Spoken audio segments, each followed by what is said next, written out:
Hello and welcome to another episode of How Are You Holding Up? A mental health podcast by the depressed, for the depressed. I'm Chris. And I'm Lindsey. And Lindsey. Yes. I'd like to ask you. Yes. How are you holding up? I'm doing pretty well right now, and I'm excited about this episode. How are you holding up? I am also doing pretty well, and I'm also excited for this episode. Because last week, we didn't get to do an episode because the world was on fire. Yes, if you don't know and you're not familiar with the area of California, it's known as Southern California, it's on fire a lot of the time. And so I was trapped in the mountains, no fire around me, but our specific freeway that gets us down into the city was just surrounded, and it was a no-go. Yeah, the idea of you having to literally travel 6 hours practically in order to get down here, that was a no-go. So, we apologize for that, but hey, we're here. Yay, we're here. Showed up. Yes, and we're trying to figure out, now that you've got internet, we might be able to do a new form of recording in the future, so we'll see how that works. But speaking of your move up there, this week we're going to talk about not just solitude and kind of the peace that comes from that, but also just you've learned a lot from this move. Yeah, so it's been a couple weeks now, but I don't think I expected what ended up happening for my life once we moved. I knew that it was a good decision, but I wasn't 100% sure. And I thought that the move was going to be one of the worst things I'd ever done in terms of the actual physical moving, because we were so many hours apart from each other. And then our actual house that's up there, the driveway is super steep and scary, and then there's a billion stairs to climb to get up into the house. Yeah, it's like 4 to 5 stories to climb almost, without any sort of reprieve. So I was lucky and fortunate enough to, first of all, I'm not good at asking for help, and I'm not good at trying to think other people want to help me. That is not something that comes naturally to me. And so this is one of the first times where I didn't just expect my closest and dearest to help. I actually let people know that it was a big move that I was stressed about, and a lot of people offered their help. And then rather than being like, oh, thanks, and not cashing that in, I cashed it. I made a giant group text, which I'm not comfortable doing, and was like, okay, I just want to over communicate what today's going to be like. And so I tried to let everyone know that they were welcome to help as much or as little as they could, and that any kind of help was greatly appreciated. Because the house that I was also moving from is also a 2-story house. So there was up and down there and furniture. And then there was an 1.5-hour drive up and then getting a giant truck unloaded. Oh my God. Yeah. That truck that took 3 or 4 people to just get up your driveway. Yeah. We didn't know if it was going to actually end up working out. My partner drove it. Bless his heart. We were all terrified. I couldn't even watch. But yeah, Chris was there, so he was able to see how it all went down. Yes. So the sense of community I felt, because I think at a certain point in your life, you start being surprised by the people who do show up and the people who don't show up for when you need them. Every once in a while, something happens in your life, and you're like, I need help right now. And the friends that you have and family that you have helped out don't offer. No, it's kind of like you feel like you don't want to have to send up a flare. Yeah. You just be like, hey guys, I'm moving. It should just kind of be like, hey guys, I'm moving. You want to help? Yeah. And some people offered and then didn't show up during the day or even messaged me back when I was telling everybody what was happening. But, then it didn't actually even affect me because of the amount of people who came and were so positive, and it was just like this burst of energy in my life, and it was all supporting me. And I, by the end of the move, felt so lucky. And I don't know if I've ever just been in this deep, happy, blessings from the doggy sneezes.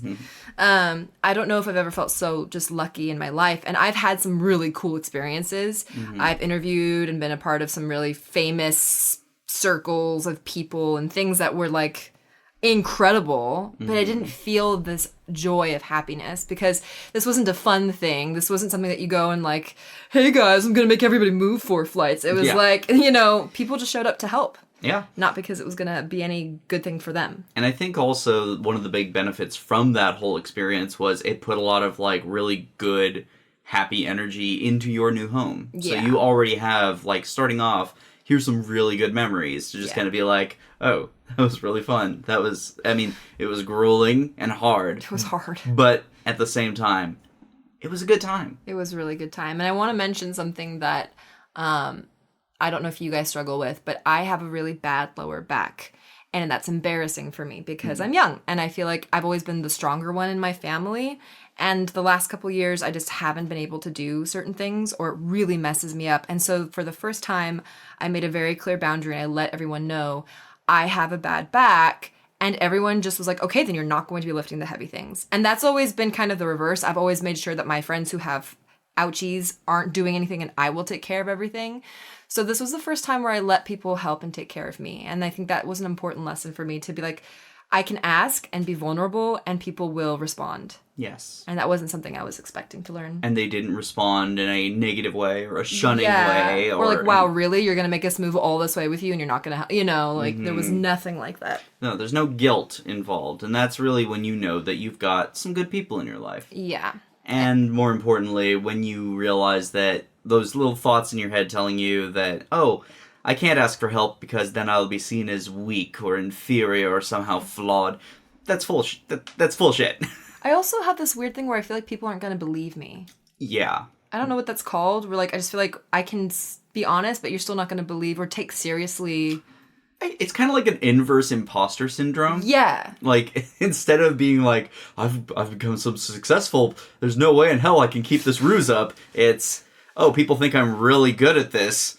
Or like I'm really healthy and I'm lying. Yeah, I'm really healthy and I'm just like deceiving you all. They see the deception. Yeah. Yeah, that was like, but no, I really have a bad back.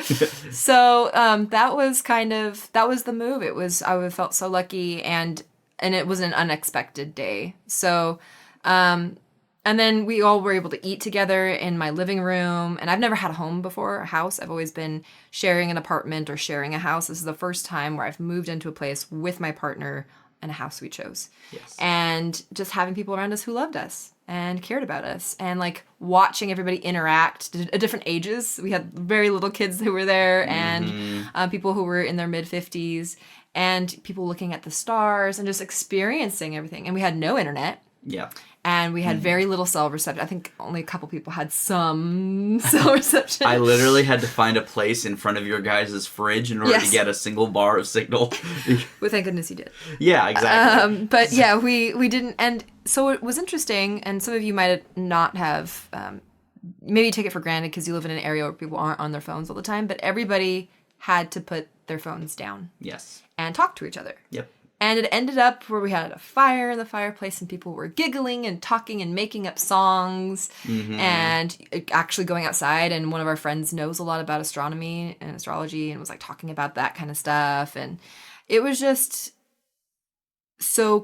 we felt so connected. And I think at some point we should talk about technology and how it can take away from social experiences. But even I think having your phone out on a table while you're talking to a friend can be kind of negative, and there's actually been studies on that, so that's something we'll talk about later. But having no phones out and just seeing each other, looking in each other's eyes and smiling and laughing, and no one getting phone calls, no one getting text messages was awesome. It was really funny though, because it was something that we pointed out while we were up there, was just everybody occasionally would just pull out their phone. Yeah, it was weird. It was that moment of like this horrible crutch that we've all given ourselves of just like, well, things are slowing down a bit. Let's take a look. Oh, there's no signal still. Well, I guess this is pointless. Put it back in my pocket. Put it back in there. It was interesting because my uncle, who was raised up in Alaska, where they obviously had, not only because of his age, but also because of where they were, there was no internet or technology or shit out there. He was like, guys, get off your phones. Because one of our friends even was organizing the apps on his phone. He was so used to having his phone on. And, not everyone was super close. So sitting and just talking and looking at each other and letting conversation have its own lulls and then pick back up again naturally was like, it was really funny. It was kind of a weird wake up experience. But now you've also been without internet for more than just the one moving day.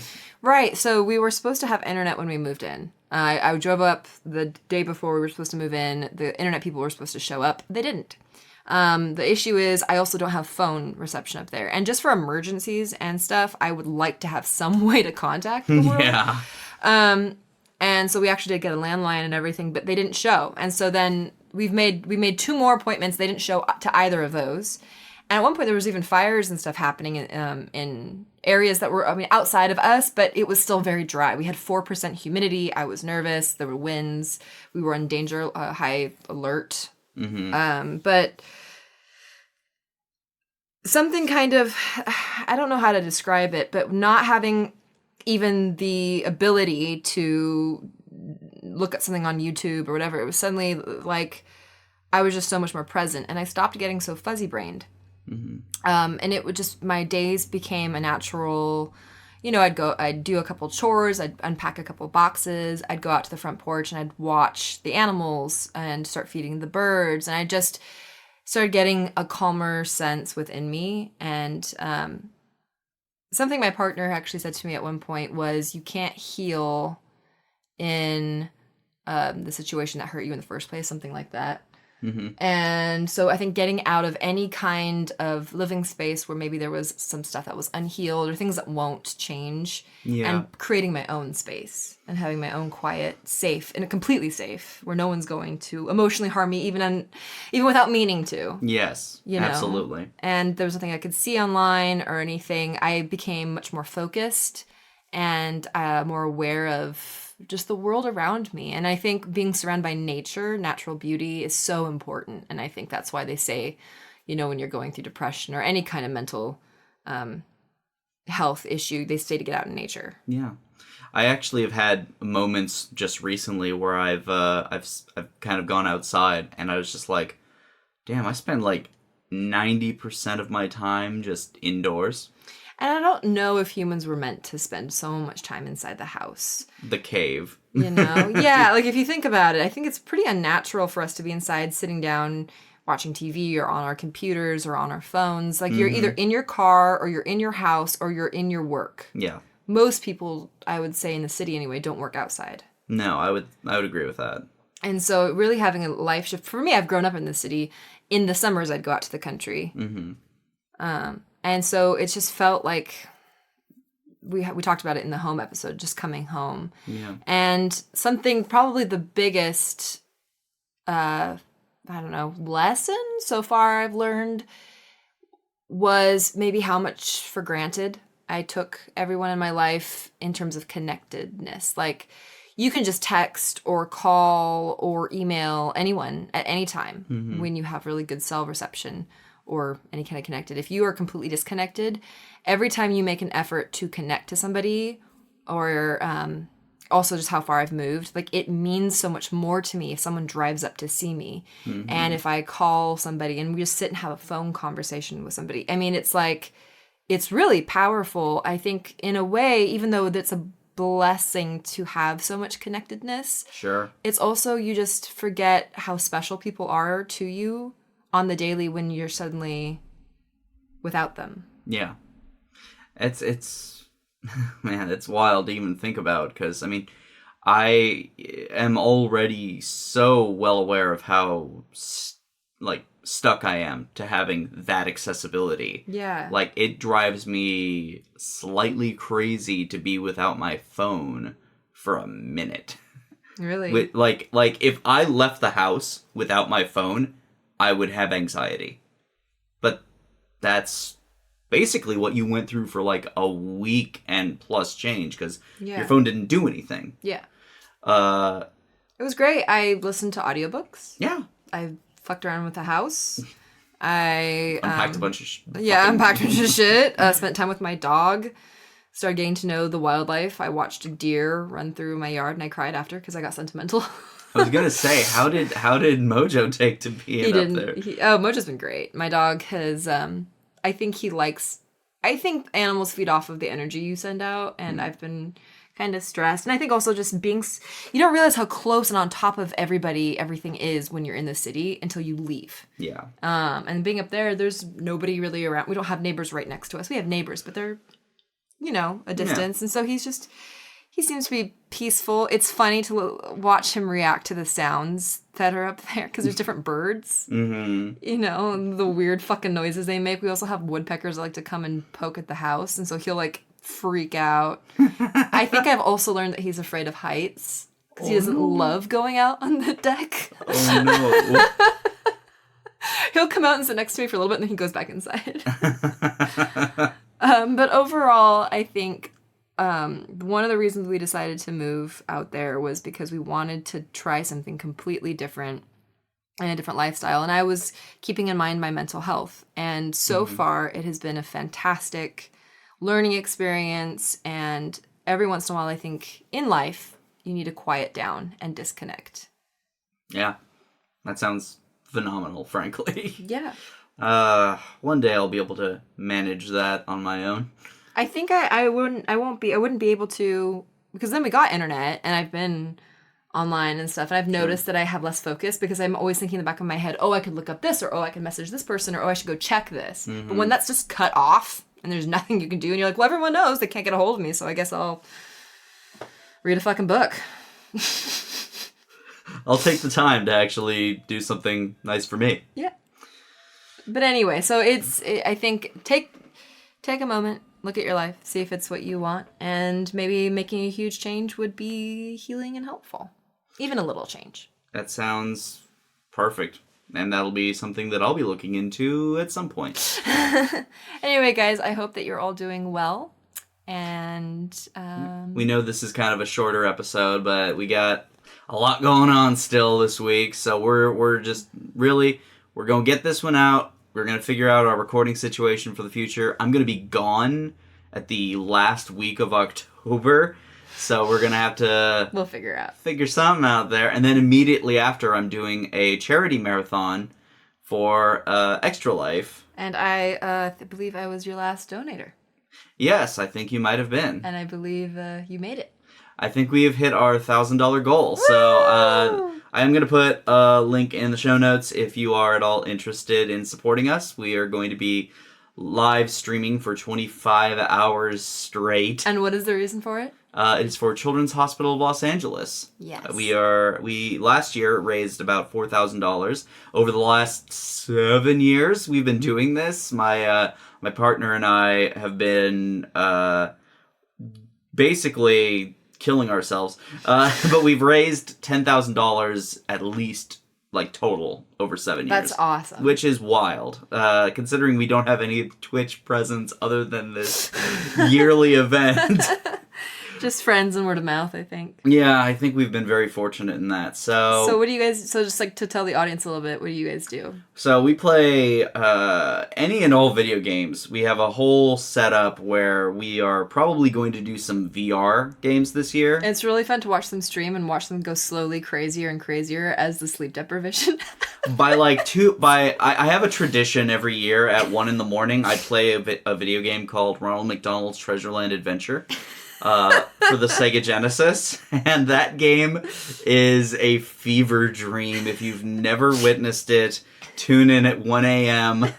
on November 2nd. Actually, it'll be 1 a.m. November 3rd, technically. And the link will be in the show notes. What's our time? Our Pacific. Yeah. Pacific. Yeah, so it'll be a wild one. But either way, thank you all for listening. As for us, follow us on Instagram at HAYHU Podcast, like the Facebook page, subscribe to the subreddit. If you want to support us directly, visit our Patreon. Or if you want to send us something directly, go ahead and email mailbag@howareyoholdingup.com. You guys are awesome. We're really grateful for you guys. And as always, don't tell us to just get over it.